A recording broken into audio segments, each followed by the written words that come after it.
നമസ്കാരം മക്കളെ, നമുക്ക് പഠിക്കാം. ഇന്ന് നമ്മൾ ഷാ വരുന്ന കുറച്ച് വാചകങ്ങളാണ് പഠിക്കുന്നത്. ആദ്യം എഴുതുന്ന വാചകം ഈ വിഷയം മലയാളമാണ് എന്നാണ്. അത് ഈ എന്ന് എഴുതണം. ഈ നീട്ടി ഉച്ചരിക്കുന്ന ഈ വേണം. അതിനാൽ ഈ വരച്ച് തൊട്ടടുത്തായി ഒരു ചിഹ്നം കൂടെ ചേർത്തു. ഈ എന്നായി. ഇപ്പോ ഈ വിഷയം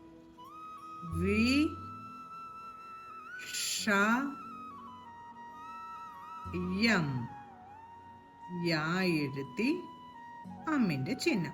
ഈ വിഷയം മലയാളമാണെന്നാണ് എഴുതാൻ പോകുന്നത്. മലയാളമാണ്.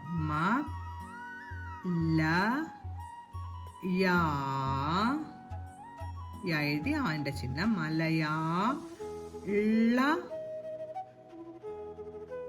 മാണ്. മാ എഴുതി ആന്റെ ചിഹ്നം. ന എഴുതി ചന്ദ്രക്കല വരയ്ക്കണം. ഈ വിഷയം മലയാളമാണ്.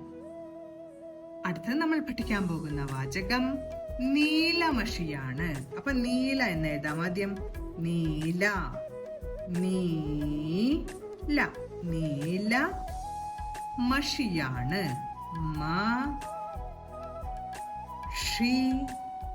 എഴുതി ഇടച്ചിഹ്നം. മഷിയാണ്. യാ എഴുതി ആ എന്ന ചിഹ്നം വരച്ചു. എഴുതി ചന്ദ്രക്കല. നീല മഷിയാണ്. അടുത്ത് നമ്മൾ എഴുതാൻ പോകുന്ന വാചകം നിഷയ്ക്ക് വിഷമമായി എന്നാണ്. നിഷയ്ക്ക് എന്ന് എഴുതാം. ആദ്യം ന എഴുതി ഇടച്ചിഹ്നം.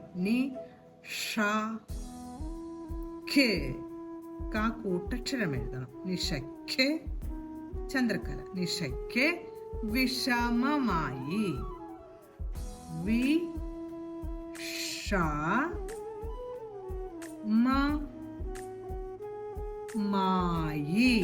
മായി. നിഷയ്ക്ക് വിഷമമായി.